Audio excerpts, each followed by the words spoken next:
Seated.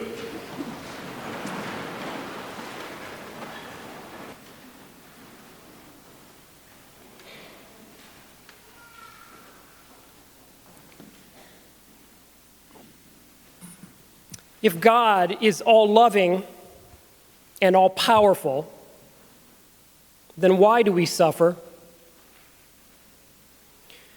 That's a question that all of us have to come to terms with eventually. Atheists and materialists have no answer to that question. Atheism and materialism can find no meaning in suffering.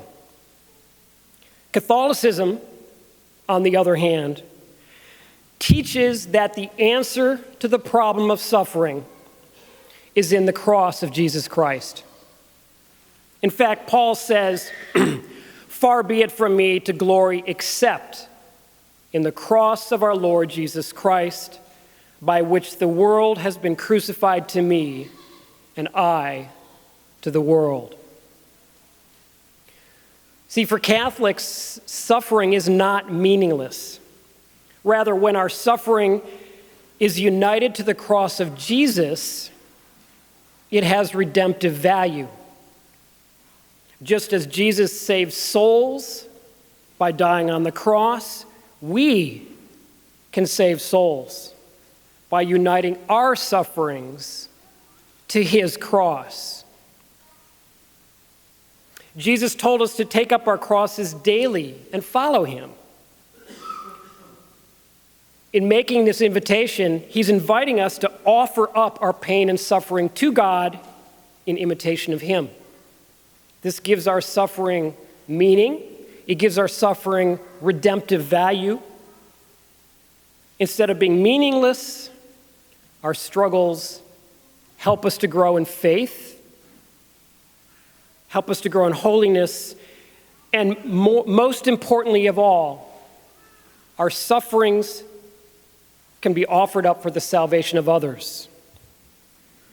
This is called redemptive suffering. Now, how different that is from the prevailing view in mainstream American culture.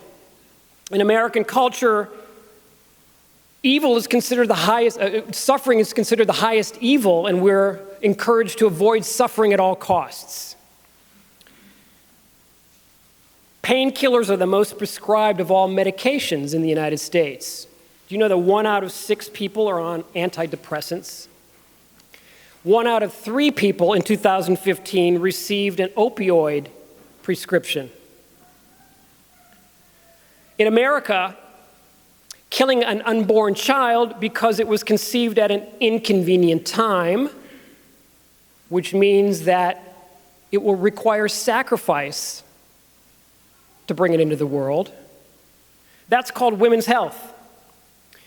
In 2015, there were 638,000 abortions in the United States. That is more than the population of Baltimore. Quote unquote, relief of suffering is used as an excuse to abort disabled babies.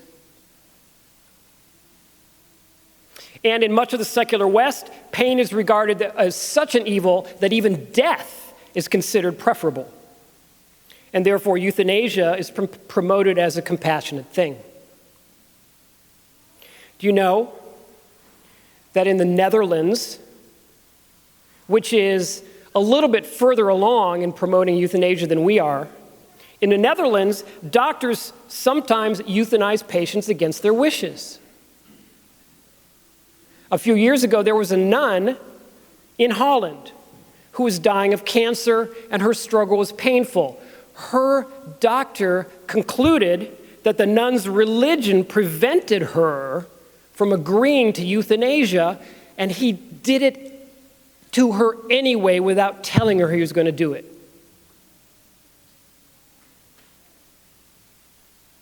As afterwards, he felt both justified and compassionate for what he had done.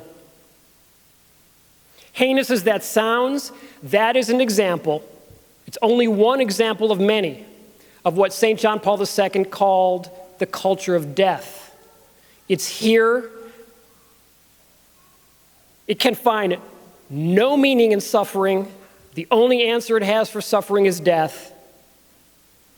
And terrifyingly, it's spreading across the world. In contrast, Catholics believe that by the cross, Jesus has given meaning to our suffering. When our suffering is united with Jesus' suffering, it becomes a means of salvation, not only for us, but even for the world.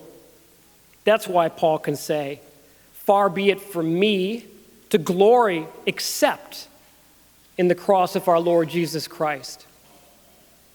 And that's why Jesus more than once said, "If any man would come after me, let him deny himself and take up his cross and follow me." It's impossible to get through life without some form of suffering. Physical pain, disease, financial struggle, addiction, broken relationships. Indeed, Paul wrote, "All of creation is groaning." But by following Jesus and embracing our suffering, instead of being meaningless, like some people think, instead of being meaningless, our suffering acquires great meaning. This is the Catholic doctrine of suffering, of redemptive suffering. Now, a marvelous example of redemptive suffering is the story of Saint Jacinta Marto. Saint Jacinta was one of the 3 children who were seers of Fatima in 1917, along with her brother Francisco and Lucia, their cousin. The third apparition at Fatima included a vision of hell, and that terrified all 3 of the children. Now, I believe that Our Lady gave that vision to them, not to terrify them, but that they would tell us, because she wanted us to know. So I'm going to share a little bit of that vision that they had that day. This is what the children saw. According to Sister Lucy in her memoirs, she described hell like this: "We saw, as it were, a vast sea of fire. Plunged in this fire, we saw the souls of the damned. They were like transparent, burning embers, all blackened or burnished bronze, having human forms. They were floating about in that conflagration, now raised into the air by the flames which issued from within themselves. Now they fell back on every side like sparks in a huge fire, without weight or equilibrium, amid shrieks and groans of pain and despair, which horrified us and made us tremble with fright. The vision only lasted for a moment, thanks to our good Heavenly Mother. Without that, I think that we would have died of terror and fear." It's important to keep that in mind.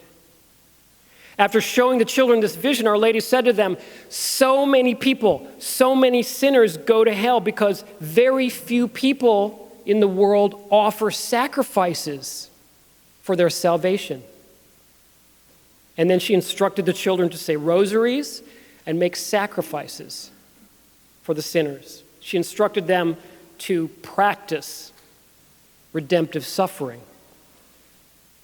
See, there's 2 ways that redemptive suffering works. We can offer up the sufferings that daily life brings us. That is redemptive suffering.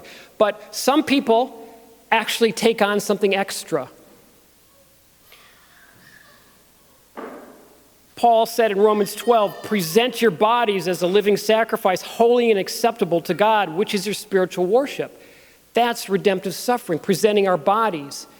And so the children, even though they were just children, ages 7, 9, and 10, all 3 of them began practicing mortifications for the sake of souls. See, that's the point, for the sake of souls, to keep them out of that lake of fire. And they gave up their lunches, and they refused to drink water in the heat of the day, and they wore knotted ropes under their shirts. The vision of hell seems to have affected Jacinta the most, and she became the most zealous in her self-mortification. Jacinta would spend long periods with her face on the ground, praying and praying and praying, and then suddenly cry out, "Hell, hell, how sorry I am for the souls that are going to hell."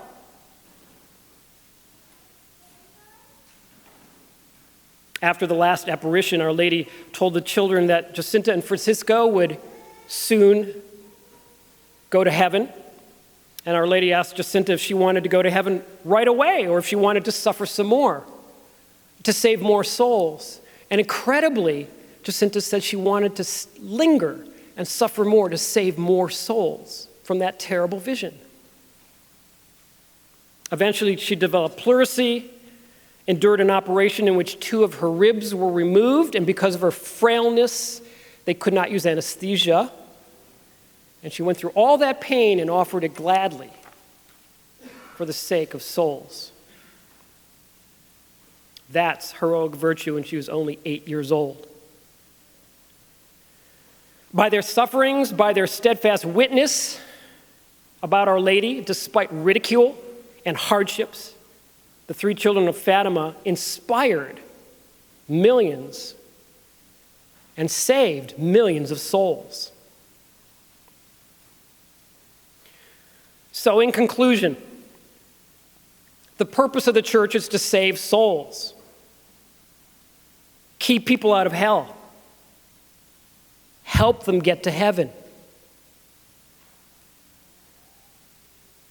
All of us have a role in that. God has allowed a measure of suffering in each of our lives, but by the cross of Christ, God has also made provision for us to unite our struggles, our sufferings, our pain, and our sorrows to the cross of Jesus. So how are you suffering?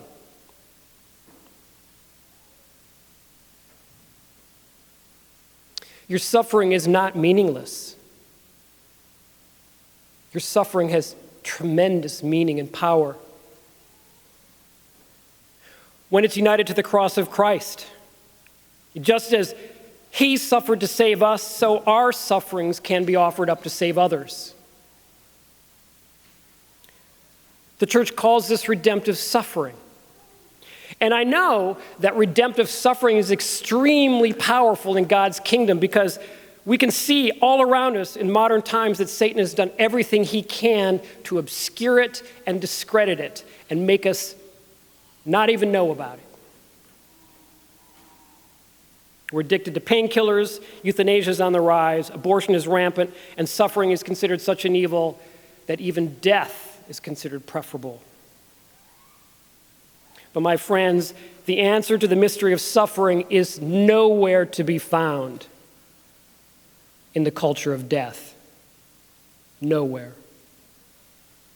Rather, it's found in the cross of Jesus and the Catholic doctrine of redemptive suffering, and therefore, let us learn to say, with Paul, "Far be it from us to glory, except in the cross of our Lord Jesus Christ."